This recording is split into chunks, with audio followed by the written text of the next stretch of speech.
అందరికీ నమస్తే అండి. Welcome to law saves channel. ఈరోజు ముఖ్యమైన అంశము, చాలామంది కష్టపడి డబ్బు సంపాదించి ఎంతో కొంత కూడబెట్టి ఒక వ్యవసాయ భూమిని అంటే అగ్రికల్చర్ ల్యాండ్ని కొనాలనుకుంటారు. అలా కొనాలనుకున్నప్పుడు ఏమేం పత్రాలు పరిశీలించాలి, ఎలాంటి జాగ్రత్తలు తీసుకోవాలి?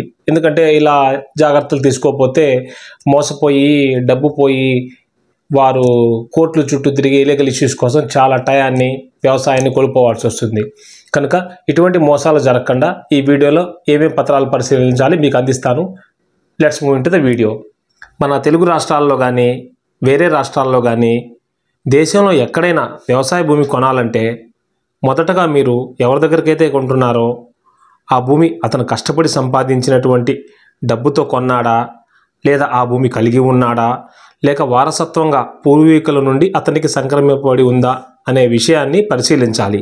అంతేకాకుండా భూమి registration documents, family member certificate కూడా తీసుకోవాలి. మీరు కొనాలనుకుంటున్న భూమి గవర్నమెంట్ ల్యాండా, అంటే గవర్నమెంట్ వారు ఇచ్చిన భూముల, పట్టా భూముల, ఎండోమెంట్ భూముల, ఎటువంటి భూములనే కూడా పరిశీలించి మీరు కొనుగోలు చేయవలసిన అవసరం ఉంటుంది. మరో ముఖ్యమైన విషయం, మీరు అగ్రికల్చర్ ల్యాండ్ కొనాలనుకున్నప్పుడు దాని మీద కోర్టు కేసులు ఏమైనా ఉన్నాయా, డబుల్ రిజిస్ట్రేషన్ ఏమైనా జరిగిందా దాని మీద, లేదు రీసెంట్గా అతను అమ్మకానికి పెట్టే విధంగా అగ్రిమెంట్ ఏమైనా చేసి ఉన్నారా అనే ఈ 3 అంశాలు కూడా పరిశీలించడం ద్వారా లీగల్ సమస్యలు లేకుండా మీకు ఉంటుంది. సొంత ఆస్తి అయితే మీరు వెంటనే కొనుగోలు చేయాలన్నా మీకు లీగల్గా ఎటువంటి ప్రాబ్లమ్స్ రావు. అలా కాకుండా మీరు ఎవరి దగ్గర అయితే ల్యాండ్ కొంటున్నారో ఆ వ్యక్తి యొక్క తండ్రి, వారి తండ్రి ఇలా వారసత్వపు ఆస్తిగా వచ్చి ఉంటే వారందరూ భాగ పంపిణీలు రిజిస్ట్రేషన్లు కూడా జరిగి ఉంటేనే మీరు కొనుగోలు చేసిన తర్వాత ఎటువంటి లీగల్ ప్రాబ్లమ్స్ రావు.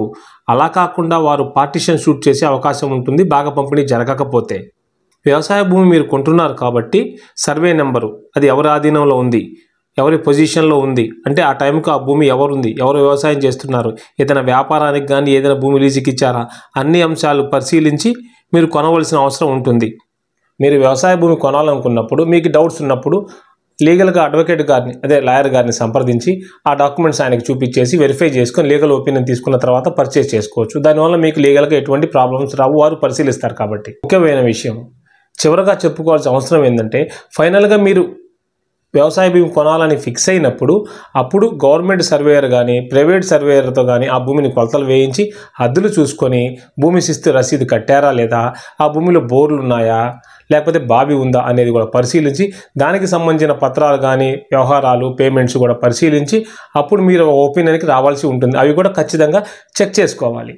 ఈ మధ్యకాలంలో డబుల్ రిజిస్ట్రేషన్లు చేయటం, మోసపోవటం, భూమి ఒకరి పేరు మీద ఉంటే వేరే వారు అమ్మటం, భూమి కొన్న తర్వాత కొంతమంది కుటుంబ సభ్యులు ఈ భూమి మాదండి మాకు తెలియకుండా వాళ్ళు అమ్మారని చెప్పేసి కేసు ఫైల్ చేయటం, అప్పుడు మనం పెండింగ్లో పడి మన పనులన్నీ ఆపేసుకొని వ్యవసాయాన్ని ఆపుకొని అన్ని పనులు ఆపేసి కోర్టు చుట్టూ తిరగటం, అది దానికోసం ఇలా పని పడుతుంది. కోర్టులో ఎంత ఫాస్ట్గా చేసినా కూడా కొంచెం లేట్ అవుతుంటుంది వర్క్ లోడ్ దృష్ట్యా. అందుకని తప్పనిసరిగా వ్యవసాయ భూమి కొనేవారు ముఖ్యమైన పత్రాలుగా పరిశీలించవలసినవి ఫ్యామిలీ మెంబర్ సర్టిఫికేట్, హద్దులు, మరియు అంతేకాకుండా దాని కోర్టులో ఉందా, తాకట్లో ఉందా, లేకపోతే వేరే వారికి అమ్మారా, అది ఎవరి ఆధీనంలో ఉంది అనే ముఖ్యమైన అంశాలు పరిశీలించండి. అలా పరిశీలించడం ద్వారా మీరు మోసపోకుండా కరెక్ట్గా మీరు వ్యవసాయ భూమి కొనుగోలు చేసుకొని సేద్యం చేసుకునే అవకాశం ఉంటుంది. విలువైనటువంటి సమాచారం కనుక అందరికీ షేర్ చేయండి, లైక్ చేయండి. మరో వీడియోలో మంచి టాపిక్తో కలుద్దాం. మీ విలువైన కామెంట్ కూడా చెప్పండి. మీకు కావాల్సిన వీడియోలు ఏదైనా ఉంటే కంటెంట్ చెప్తే నేను చేయడానికి ప్రయత్నిస్తాను. Thank you.